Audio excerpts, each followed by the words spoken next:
Thomas, last October we actually had, situations like that with the snow, but so far, not this year. Yeah, not this year, but yeah, a year ago right now, it was snowing. Right. And we ended up with a record amount of some October snow. And of course, last year was a La Nina year.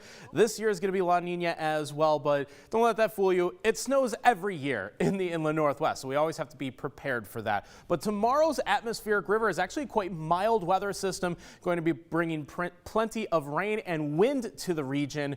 But that will be long gone by the time we get to Halloween this Sunday. So here's the atmospheric river. Cold front here in the ocean actually just helping to guide that moisture into the Pacific Northwest. So a very textbook example, just not prolifically strong. Certainly not as strong as the one that hit Northern California from the previous weekend. But because there is going to be a good chunk of rainfall moving into the state, there are some flood watches across the northern portions and western portions of Washington. This is either for burn scar flooding east of the Cascades or about 2 to 4 inches of rain on the west side of the Cascades, especially the west slopes of the Cascades themselves. Here are the rainfall totals that we're expecting. It's actually quite modest, even in Spokane, probably just less than half an inch of rain. But for North Idaho, it could be about 1 to 2 inches of rain because the mountains and the terrain itself is helping to influence how much rain is going to be squeezed out of this weather system. That's why the west slopes always get the most rain. That upslope flow always squeezes out more rainfall than it does on our side of the state. So we'll keep that in mind. We'll take you to Future Tracker. This is tomorrow morning at 5 a.m. Probably rains at about 3 o'clock in the morning, so just a couple hours from now.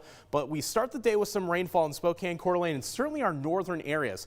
By the afternoon, it's probably going to be only the northern areas that get the rainfall. A break from it in Spokane and certainly in central Washington, but you do notice that it's going to be a windy day there. And then there's still another chance for some rain as it back builds right into the Spokane, Coeur d'Alene area. So we'll have to keep an eye on this pretty much all day long for tomorrow and Friday morning as well. This is 8 a.m. Still one more chance of some rain as the weather system as a whole finally breaks apart. Get a little bit of a cold front to sweep things away quickly by Friday afternoon. The winds, by the way, will be quite strong. 35-mile-per-hour winds for tomorrow, still about 25 miles per hour on Friday as well. All of that is going to make for a very bumpy next 36 hours, but once that's out of the way, things get much quieter heading into the weekend.